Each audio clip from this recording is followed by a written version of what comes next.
Hello students, good morning. आज की math की क्लास में हम लोग 1F प्रश्नावली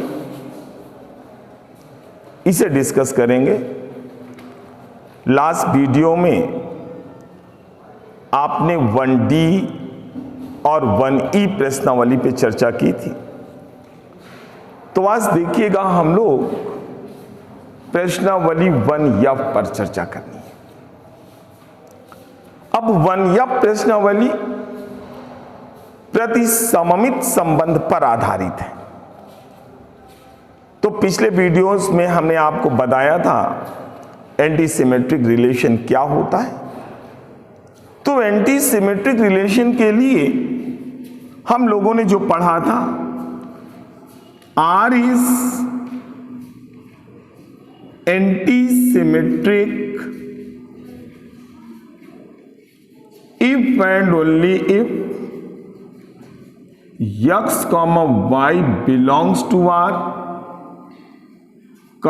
y, x belongs to R implies x बराबर y। यानी यदि किसी संबंध में x, y है, y, x है, तो x और y दोनों को बराबर होना चाहिए। यदि ये कंडीशन सेटिस्फाइड होती है तो वो संबंध हमारा एंटी सिमेट्रिक होगा, यानी वो संबंध हमारा प्रतिसममित होगा। अब देखिए, यहीं पर एक डेफिनेशन हमने और दी थी इसी एंटी सिमेट्रिक की। मैंने कहा था R is anti symmetric if and only if x, y belongs to R implies y, x does not belongs to R। यानी इसे भी हम लोग एंटी सिमेट्रिक कहते थे, ये भी हमारा प्रतिसममित संबंध था। तो देखो, प्रतिसममित संबंध की हम लोग दो डेफिनेशंस जानते हैं, एक ऊपर लिखी, एक नीचे लिखी। ये भी एंटी सिमेट्रिसिटी एक्सप्लेन करता है और इससे भी हम लोग एंटी सिमेट्रिसिटी चेक करते हैं। अब देखिए, हमारे पास जो प्रश्नावली आपकी 1F है, इसमें जो पहला सवाल आपको दिया हुआ है, हम लोगों से कह रहा है धन पूर्णांकों में संबंध दिया हुआ है समानता का। यानी जो संबंध आपको समानता का दिया हुआ है धन पूर्णांकों में, तो यहां पर हम लोग समानता, ये आपको रिलेशन दिया हुआ है, यानी यहां पर हम लोग इक्वलिटी पर चर्चा करना है। अब इस रिलेशन को हम लोग सबसे पहले मैथमेटिकल लैंग्वेज में लिखेंगे। R is equal to A, B such that A is equal to B। और यहां पर ये भी लिख सकते हैं जहां A, B belongs to natural number, क्योंकि धन पूर्णांक कह रहा है, तो धन पूर्णांक का मतलब नेचुरल नंबर्स होते हैं। अब देखो, यहां पर हमें चेक करना है क्या ये आपका एंटी सिमेट्रिक है। तो एंटी सिमेट्रिक के लिए हम लोग यहां पर लिखेंगे, माना A, B belongs to R implies A बराबर B। अब A की वैल्यू B के बराबर है, तो B की वैल्यू भी A के बराबर होगी, implies B is equal to A रख दोगे और फिर यहां पर लिख दोगे B, A belongs to R। तो इस केस में देखो, A, B R में है, B, A भी R में है और A और B दोनों आपस में बराबर हैं, यानी एंटी सिमेट्रिसिटी की ऊपर वाली परिभाषा हम लोग लगा देंगे, अर्थात लिख देंगे यहां पर, अतः संबंध कैपिटल R प्रतिसममित होगा। तो ये हम लोग एंटी सिमेट्रिसिटी 1F प्रश्नावली के पहले सवाल में चेक कर लेते हैं। अब इसके बाद देखिएगा, दूसरे सवाल में आपको एक रिलेशन दिया हुआ है और ये रिलेशन कौन सा है? दूसरे सवाल में देखो, कह रहा है धन पूर्णांकों में संबंध दिया हुआ है less than R equal to, ये संबंध आपको दे दिया गया। अब सबसे पहला काम, आप इस रिलेशन को भी मैथमेटिकल लैंग्वेज में लिख लो। तो मैथमेटिकल लैंग्वेज में लिखने के लिए हम लोग लिखेंगे R is equal to A comma B such that A is less than R equal to B, यानी धन पूर्णांक A और B जहां पर पॉजिटिव इंटीजर्स है, धन पूर्णांक है, तो इसमें आप लिखोगे माना A comma B belongs to R implies A less than R equal to B। अब ये आपको दिया हुआ, तो इस केस में देखिएगा इस संबंध R में वे सारे ऑर्डर पेयर आएंगे जिसका पहला अवयव दूसरे अवयव से छोटा हो या बराबर। दोनों प्रकार के ऑर्डर पेयर्स इसमें आएंगे, जिसका पहला अवयव दूसरे अवयव के बराबर भी हो सकता है और पहला अवयव छोटा भी हो सकता है। तो A is less than R equal to B है, और यहां पर हम लोग लिख सकते हैं इसको B is not less than R equal to A। यदि आपसे एग्जाम्पल कहा जाए तो आप इसमें एक एग्जाम्पल भी प्रस्तुत कर दो कि इस रिलेशन में 1,2 होगा। देखिएगा 1,2 है, परंतु 2,1 नहीं होगा। बात समझ में आ रही है? 2,1 नहीं होगा।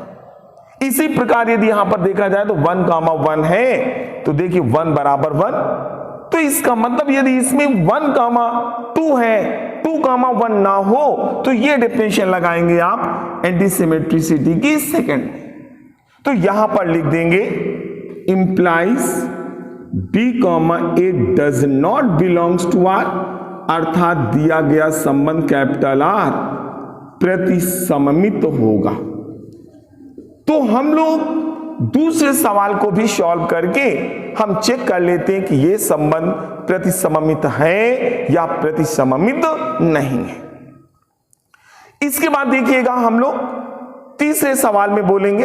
तो तीसरे सवाल में आपसे कह रहा पूर्णांकों में एक संबंध दिया हुआ है। देखिएगा तीसरे सवाल को, और यहां पर लिख रहा है वो पूर्णांकों में संबंध दिया हुआ है। संबंध क्या दिया हुआ है? A व B परस्पर अभाज्य संख्याएं हैं, ये हमारे पास रिलेशन दिया। तो इस रिलेशन को भी सबसे पहला काम मैथमेटिकल लैंग्वेज में लिखिए, R is equal to A comma B such that A व B परस्पर अभाज्य। अब देखिए परस्पर अभाज्य, इसका मतलब क्या हुआ कि A और B एक दूसरे को विभक्त नहीं कर सकते, यानी A is not divisible by B, या हम कह सकते हैं B is also not divisible by A। A ना तो B से विभाज्य है और ना तो B A से विभाज्य है। अब यहां पर हम लोग लिख लें माना A comma B belongs to R implies A व B परस्पर अभाज्य। अब देखो यहां पर B व A भी परस्पर अभाज्य होंगे,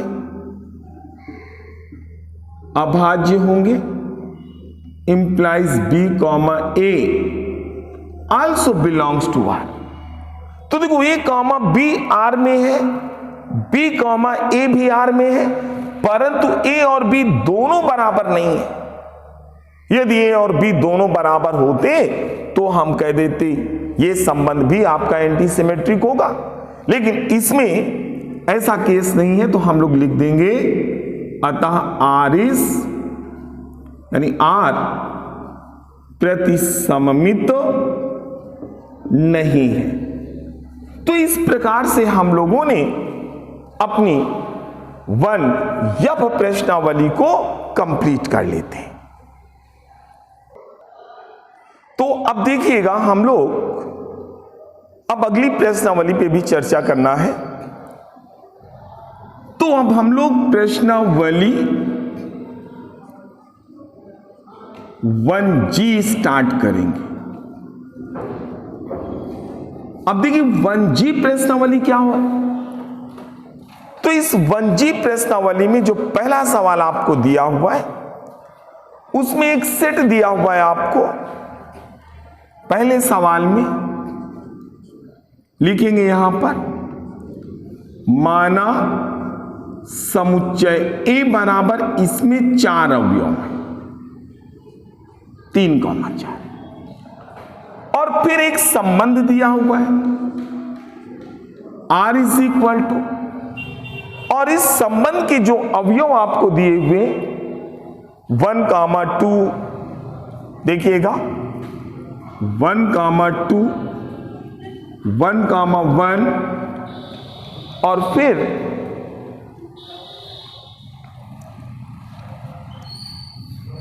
2,2 है बेटा। पहले चलिए कोई बात नहीं, बाद में लिख दो इसको। 2,2 है और फिर आपके पास 4,4 है, 1,3 है, 4,4 है, 1,3 है और फिर इसके बाद 3,3 है और फिर 3,2 है, 3,2 है। हमें इस संबंध को यह चेक करना है कि यह संबंध क्या स्वतुल्य है। तो जैसा कि मैंने आपको स्वतुल्य संबंध के बारे में बताया था कि ऐसा संबंध जिसमें दिए गए समुच्चय का प्रत्येक अवयव स्वयं से दिए गए संबंध द्वारा संबंधित हो, तो ऐसे संबंध को ही हम लोग स्वतुल्य संबंध कहते हैं। यानी इस संबंध में देखिएगा 1,1 होना चाहिए, 2,2 होना चाहिए, 3,3 होना चाहिए, 4,4 होना चाहिए। तो आप देखिएगा इस संबंध में 1,1 भी है, 2,2 भी है, 3,3 भी है, 4,4 भी है, अर्थात दिया गया संबंध स्वतुल्य तो है। अब देखो जब ये R स्वतुल्य तो हो जाएगा, दिस रिलेशन इज रिफ्लेक्सिव। अब जब सिमेट्रिसिटी के बारे में बात करते हैं तो सिमेट्रिसिटी में देखिएगा इसमें 1,2 है परंतु 2,1 नहीं है ना। तो इसका मतलब ये हुआ, हम लोग यहां पर लिखेंगे 1,2 belongs to R implies 2,1 does not belongs to R, इसलिए संबंध R आपका सममित नहीं है। This relation is not symmetric। अब एक चीज और देखिएगा, हम लोगों को कोई भी रिलेशन दिया होगा और सारे ऑर्डर पेयर यदि उसके सिमेट्रिसिटी की प्रॉपर्टी को होल्ड करते हो यानी सेटिस्फाइड करते हो, और एक एग्जाम्पल यदि आपको ऐसा मिल जाता है जो सिमेट्रिसिटी को एक्सप्लेन ना कर पाए, तो वो रिलेशन फिर आपका सिमेट्रिक नहीं हो सकता। तो यहां पर देखिए अब हमें और आगे रिक्वायरमेंट नहीं है चेक करने के लिए। अब यहां पर आप देखिएगा 1,1 आप ये बोलेंगे सर 1,1 तो अवेलेबल है, 2,2 है, 2 उल्टा करो 2,2 है। हमें केवल एक एलिमेंट यहां पर ऐसा मिल गया 1,2 जो कि और 2,1 नहीं है इसमें। अब इसके आगे आपको रिक्वायरमेंट है ही नहीं, ये रिलेशन आपका सिमेट्रिक नहीं हो सकता। अब बात करते हैं ट्रांजिटिविटी के बारे में। तो देखो ट्रांजिटिविटी में जो ये 1,2 है, आपको याद होगा रिलेशन जिसमें x, y हो, y, z हो, तो x, z का होना आवश्यक है। यानी वहां पर भी ध्यान रखिएगा, यदि x, y और y, x है तो हमें चेक करना है x, z होना चाहिए।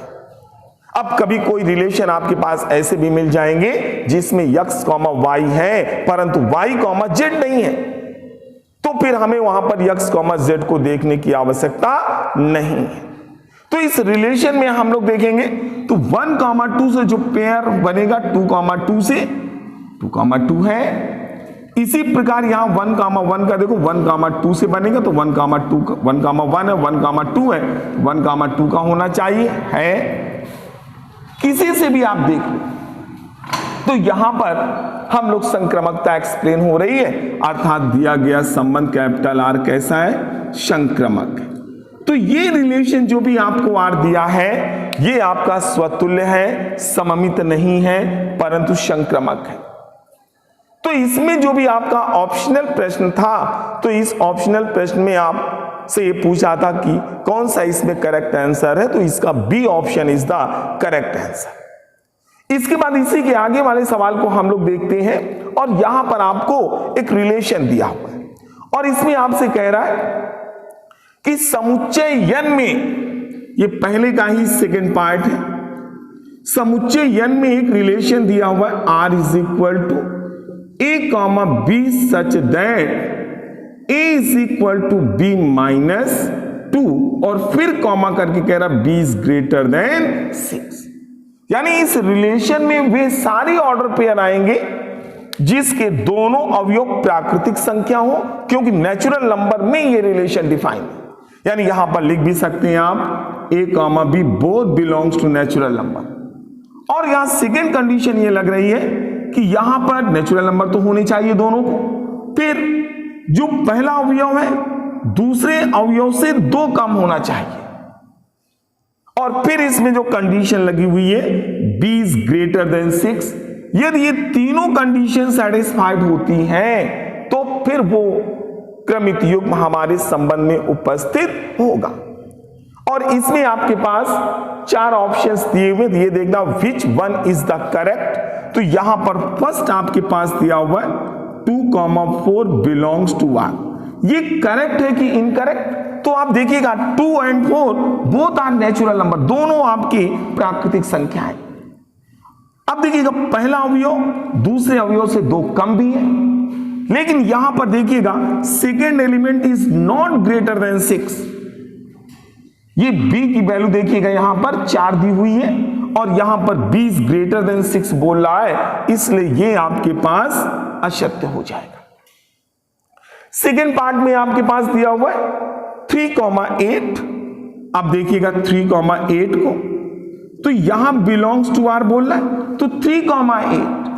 अब यहां पर देखिएगा दोनों नेचुरल नंबर है। अब देखिए पहला अवयव दूसरे अवयव से 2 कम नहीं है, इसका मतलब यहां पर यह भी आपका इनकरेक्ट हो जाएगा। तीसरा ऑप्शन आपके पास 6,8 दिया हुआ है, और इस ऑर्डर पेयर को आप देखोगे तो यहां पर देखिएगा पहला अवयव दूसरे से 2 कम है, दोनों नेचुरल नंबर्स भी हैं, और दूसरा एलिमेंट आपका 6 से बड़ा है, यानी ये आपके पास करेक्ट हो जाएगा। और फिर आपके पास चौथे पार्ट में जो दिया हुआ है वो दिया हुआ है आपको 8,7, तो यहां पर 8,7 बिलोंग्स टू आर। अब यहां पर देखिएगा दोनों एलिमेंट नेचुरल नंबर है, दूसरा एलिमेंट 6 से बड़ा है, परंतु पहला एलिमेंट दूसरे एलिमेंट से 2 कम नहीं है, इस ये भी हमारा इनकरेक्ट हो जाएगा। तो इस प्रकार से हम लोग 1G के पहले सवाल को चेक कर लेते हैं। अब देखिएगा 1G के बाद इसी में हम लोग अब इसी के आगे वाला सवाल देखते हैं, दूसरे सवाल, और ये हम लोगों से कह रहा है सिद्ध कीजिए कैपिटल आर में। कैपिटल आर का मतलब हुआ वास्तविक संख्याओं में। तो यहां पर हमें एक रिलेशन दिया हुआ है, दूसरा सवाल कैपिटल आर में संबंध आपको दिया हुआ है capital R is equal to a comma b such that a less than R equal to b, ये संबंध दिया a less than R equal to b। अब हमें ये चेक करना है क्या ये रिलेशन आपका रिफ्लेक्सिव होगा।